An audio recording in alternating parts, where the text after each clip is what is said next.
Okay, so you want to run the Spanish Empire. Start with one number. In 1557, the King of Spain, the single richest monarch on the planet, the man whose ships were hauling in more silver every year than the rest of Europe had seen in a century, stood up and told his creditors he could not pay them. Not because the money wasn't coming, it was coming by the ton, literally, off the coast of Andalusia, every single year. He defaulted anyway. Then he did it again in 1560, then again in 1575, then again in 1596, the year before he died. 4 sovereign bankruptcies in one reign, on top of the ones his successors racked up after him. Enough that by the time historians tally it all up, Habsburg Spain holds something like the record for the most state bankruptcies of any country in recorded history. Not a poor country, not a country short on resources, the country sitting on top of the largest windfall of precious metal the world had ever seen. That's the puzzle we're actually here to solve. Not how Spain got rich, because that part's easy, you dig a mountain open and ships arrive full. The real question is how a country can receive the largest cash transfer in the history of the world up to that point and come out the other end poorer, weaker, and more indebted than when it started. Stick around, because the answer is one of the best case studies economics has ever produced, and it's got a name. Economists actually call it a resource curse, and Spain's own advisors were diagnosing it in writing 400 years before anyone had a word for it. Let's build the machine first and then watch it consume itself. The starting infrastructure went up fast. In 1503, 11 years after Columbus's first voyage, the Crown of Castile set up an office in Seville called the Casa de Contratación, the House of Trade. Every ship, every ounce of cargo, every passenger moving to or from the American colonies had to pass through this one building and this one river port. No exceptions, at least not legally. The Casa collected a tax called the Quinto Real, the Royal Fifth, 20% off the top of every load of gold and silver that came off a ship. Not 20% of profit, 20% of the raw metal itself before anyone had spent a peso on anything. Imagine owning a toll booth on the only road out of a gold mine, and you've basically got the setup. The Casa also organized something called the flota system, armed convoys that sailed together once or twice a year, specifically so pirates and rival navies couldn't just pick off individual ships. It's a genuinely well-designed piece of state machinery for its time. The problem was never the machine. The problem was what the machine was built to do, and what it wasn't. Before there was a mountain to mine, though, there was a continent to strip, and the early economics of conquest ran on a completely different institution, the encomienda. Spanish conquistadors, starting with Columbus's own colonists on Hispaniola,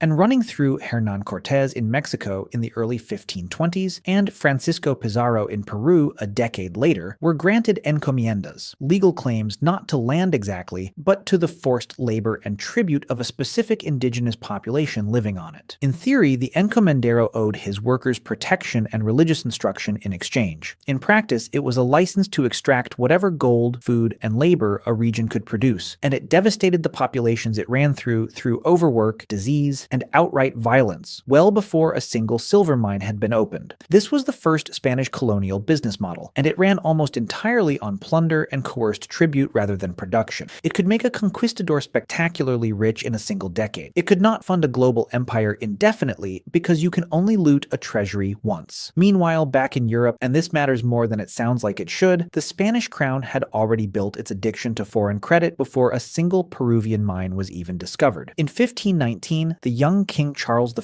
of Spain, grandson of Emperor Maximilian, wanted the far grander title of Holy Roman Emperor, and the 7 electors who controlled that vote were, bluntly, for sale. Charles won the bidding war against the King of France by raising something on the order of 850,000 florins in bribes, and the great majority of that sum, well over half, came from a single German banking family, the Fuggers of Augsburg, fronted by their patriarch Jakob Fugger. In exchange, the Fuggers didn't just want their money back with interest. They wanted and got mining concessions across the Habsburg domains, including rights to the mercury and silver mines at Almaden in southern Spain. The same Almaden whose mercury would later become one of only 3 sources on Earth, feeding the patio process that made Potosí's ore profitable to refine. Read that twice because it's the kind of detail that makes the rest of the story click into place. A quarter century before anyone had heard of Caro Rico, the Spanish crown was already pledging its own mercury supply to a foreign banking dynasty to buy a title, and the credit relationship that would later collateralize entire silver fleets against next year's shipment was already up and running, just waiting for a bigger commodity to attach itself to. For the first few decades, the wealth flowing through that civilian toll booth was mostly plunder. Gold looted from the Aztec and Inca treasuries during the conquests of the 1520s and 1530s. Plunder runs out. What replaced it, starting in the 1540s, is the real engine of this entire story. And it comes down to one mountain. In 1545, according to the traditional account, an indigenous prospector named Diego Hualpa was chasing a lost llama up a hillside in the Andes, in what's now Bolivia Bolivia, when he found silver ore so rich it barely needed refining. The mountain was called Cerro Rico, the Rich Hill, and the town that grew underneath it, Potosí, became for a while one of the largest cities on Earth, sitting over 13,000 feet above sea level, colder and higher than almost anywhere else humans had ever built a metropolis. A near-identical strike happened the following year at Zacatecas in Mexico. Between the two of them, Spain had accidentally acquired the two richest silver deposits then known to exist anywhere on the planet, at the exact moment European demand for a stable, tradable, universally trusted currency metal was exploding. Here's where you need to understand the actual mechanics, because they're not what people assume. Extracting silver at that scale wasn't a matter of picking it up off the ground. The easy surface ore near Potosí ran out within about 15 years. What kept production climbing after that was a technological fix, and it has a specific inventor, a civilian merchant named Bartolomé de Medina, who traveled to the silver town of Pachuca in Mexico in 1554 carrying a half-understood tip from a German metallurgist he'd met back in Spain,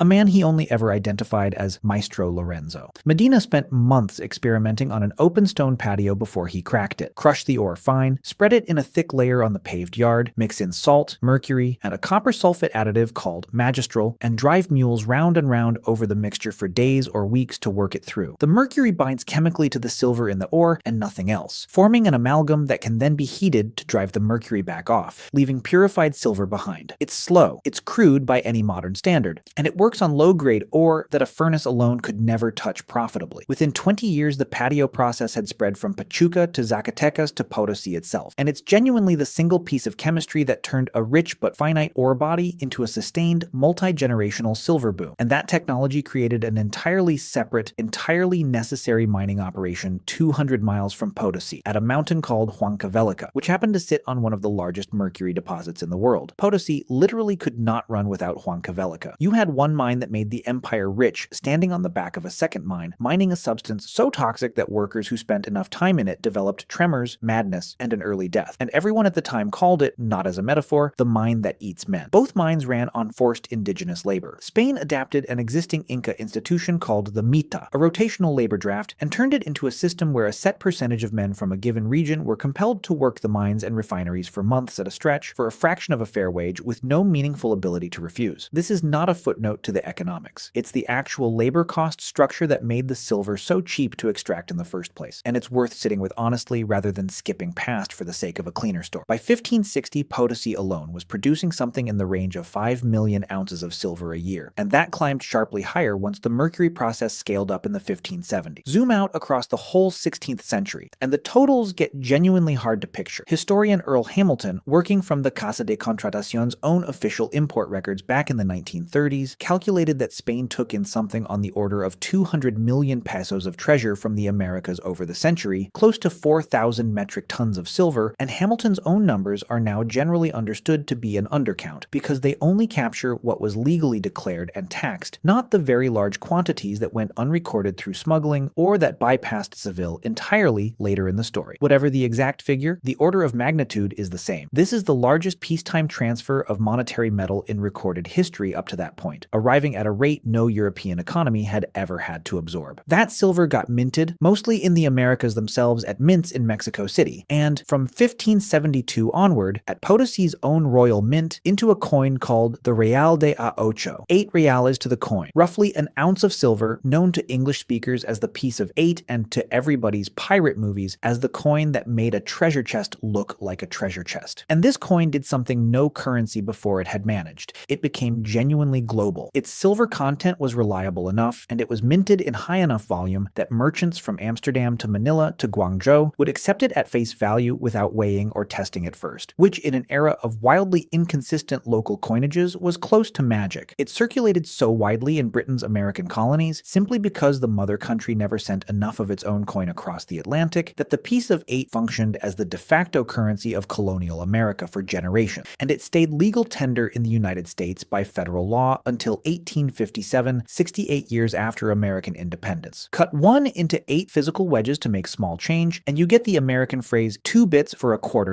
which is still in everyday use. And most economic historians now agree that the dollar sign itself most likely began life as a handwritten shorthand for pesos, the P and S overlapping until they collapsed into a single stroked symbol. Spain's own economy was hollowing out in exactly the period this coin was becoming the world's first true reserve currency, which tells you something on its own. The coin succeeded because it was trustworthy and abundant, not because the country stamping it out was thriving. So Spain should have become simply the richest and most powerful economy on earth permanently. For a while it looked that way. Instead, watch what actually happened to the money once it hit Spanish soil, because this is where the story turns. First, it pushed prices up hard and for longer than anyone expected. Economic historians call this the price revolution. And while modern scholarship is more careful than Hamilton originally was about assigning it entirely to silver alone, wage growth, population pressure, and coinage debasement elsewhere in Europe all played supporting roles. The core mechanism holds up. Flood an economy with monetary metal faster than the supply of actual goods can grow, and the price of everything, especially food, climbs. Best estimates put general price levels in Spain somewhere between 3 and 6 times higher by the end of the 16th century than they'd been at the start, with the steepest years running through the middle decades when American silver was arriving fastest. Spanish wages did rise too, roughly tracking prices for much of the century, so this wasn't primarily a story of workers getting crushed by inflation the way some popular retellings suggest. It was something subtler and, in the long run, more damaging. Because here is the mechanism modern economists have actually gone back and modeled properly, and it has a name borrowed from a completely different century: Dutch disease. The term originally described what happened to the Netherlands in the 1960s after huge natural gas discoveries made the guilder so strong that Dutch manufacturers couldn't compete on price anymore,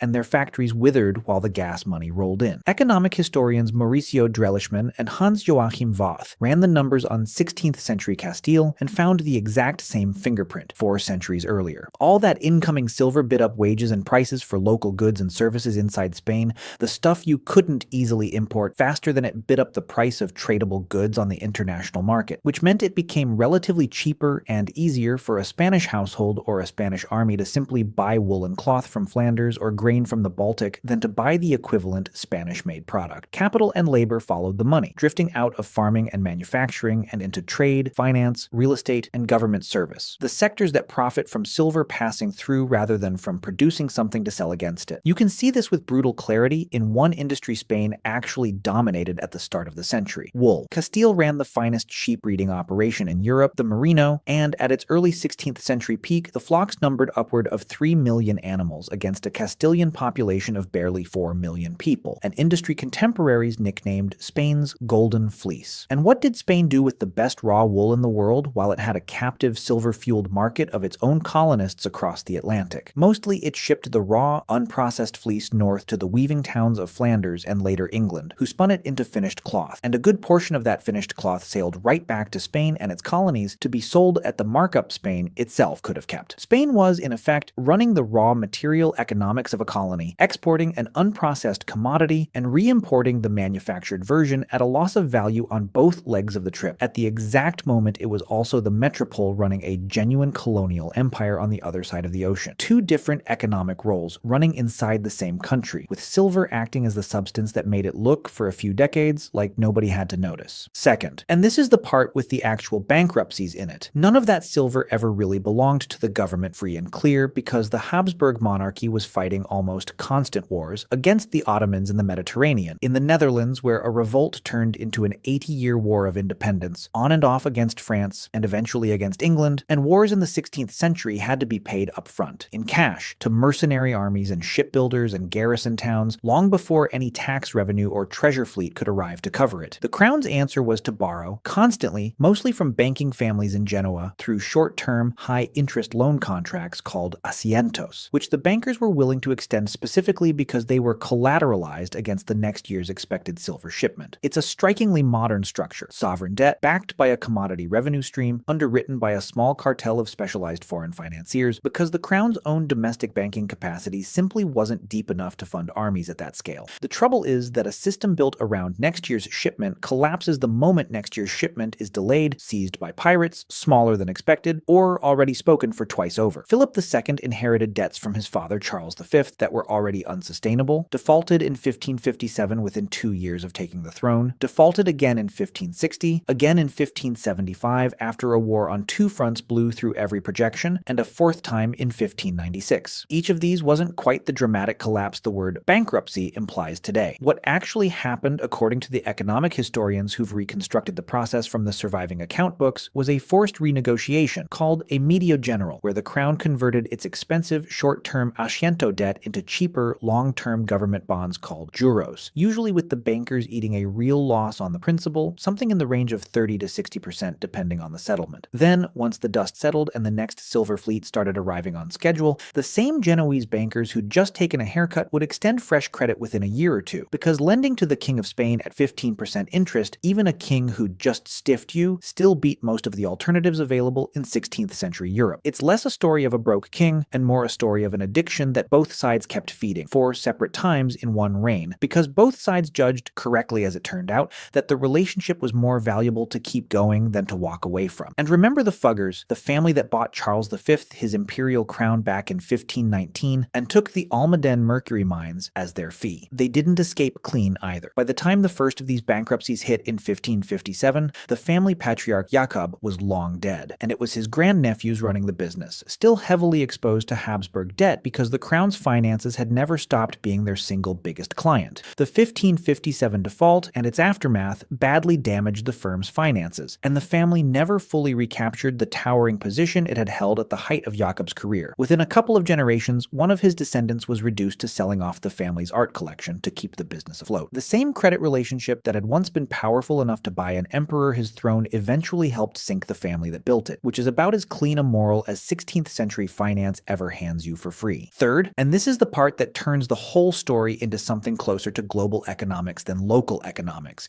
a meaningful share of the silver never stayed anywhere near Spain at all. In 1565, a Spanish expedition under Miguel López de Legazpi established a colony in the Philippines, and that same year an Augustinian friar and navigator named Andrés de Urdaneta finally cracked the one piece of the Pacific puzzle nobody had managed before him, a workable return route from Asia back to the Americas, riding the Kuroshio Current north past Japan before curving down the California coast to Acapulco. That discovery launched the Manila galleon trade, and for the next 2.5 centuries, a handful of enormous ships crossed the Pacific once or twice a year, loaded with Mexican silver headed west and Chinese silk, porcelain, and spices headed east. Estimates from the period suggest something on the order of a third of all the silver mined in Spanish America over the colonial era eventually made its way into China through this single route, because Ming and then Qing China was at exactly this moment converting its own tax system onto a silver standard and had an almost bottomless appetite for the metal. So picture the actual flow. Silver dug out of a mountain in Bolivia by forced Andean laborers, shipped to Spain, taxed by the crown, spent on Genoese loan repayments and Flemish wool and German mercenaries, and a separate large slice of it never even completing that trip, going straight from Mexico across the Pacific to end up funding the Chinese state instead. Spain wasn't a bank storing this wealth, it was closer to a very heavily taxed pipe. Put those three mechanisms together, the Dutch disease hollowing out domestic industry, the debt structure that turned windfall income straight into interest payments, and the outright leakage of silver to Asia, and you get the paradox that actually alarmed people living through it at the time, not just modern economists looking back. Around the year 1600, a Spanish lawyer and royal advisor named Martín González de Chellerigo wrote a series of pamphlets. The genre came to be called arbitrismo, and its authors arbitristas, diagnosing exactly what was going wrong with the Castilian economy. Chellerigo's central argument, in blunt paraphrase, was that Spain had become poor precisely because it was rich, that the easy flow of American treasure had let the country stop building the industries, the farms, and the trades that generate durable wealth, and had instead pulled ambitious Spaniards toward finance, office holding, and speculation in government bonds, chasing a share of the silver passing through rather than producing anything to trade against it. He was writing that down roughly 3.5 centuries before the term Dutch disease was coined for a nearly identical mechanism in a nearly identical country's very different industry. He didn't have the modern vocabulary. He had the mechanism dead right. None of this happened instantly, and it's worth being honest that historians still argue, sometimes sharply, about exactly when and how steep Spain's 17th century decline really was. Some pointing to a genuinely severe collapse in industry, agriculture, and population between roughly 1595 and 1620. Others cautioning that decline as a single dramatic narrative oversimplifies a much messier regional picture, with some parts of the empire, especially the American colonies themselves, continuing to grow even as Castile struggled. But the broad outlines aren't seriously disputed. Silver output from Potosí, which had never stopped depending on ever deeper, ever more expensive mining as the easy surface ore ran out, began a long decline through the 17th century, even as the mercury supply from Huancavelica grew less reliable. Castile's population, roughly stable or slowly growing through most of the 16th century, stagnated and in places fell during the 17th, hit by plague, emigration to the colonies, and the accumulation accumulated drag of decades of war taxation, and the crown kept right on defaulting. The 4 bankruptcies under Philip II turned out to be the opening chapters, not the whole story. Spain went on adding to that tally across the following century, enough that by any serious modern count of sovereign defaults through history, Habsburg and early Bourbon Spain sits at or near the very top of the list, a record nobody has seriously threatened since. So here's the final accounting, and it's a strange one by the standards of every other empire we could put on this channel. This wasn't a case of an empire running out of resources and collapsing from scarcity. It's closer to the opposite, an empire that received more raw wealth than any state in the world had ever handled at once and structured its whole economy, its industry, its labor markets, its credit system, and its military strategy around the assumption that the flow would simply keep answering every bill. For a while it did, and every time it did, the country got a little better at spending against next year's fleet and a little worse at building anything that didn't depend on it. The mountain at Potosí produced, by conservative accounting, tens of thousands of tons of silver over its working life. Very little of that silver, in any meaningful sense, ever stayed rich. It passed through Spanish hands into Genoese ledgers, Flemish looms, and Chinese treasuries, and what it left behind in Spain itself wasn't durable industry or broad prosperity. It was 4 royal bankruptcies in one reign, a hollowed-out wool trade, a class of royal advisors writing increasingly desperate pamphlets nobody in power wanted to act on, and a mountain in Bolivia that, to this day, still bears the scars of the mine that funded an empire and never, even once, managed to make the country that owned it rich for good.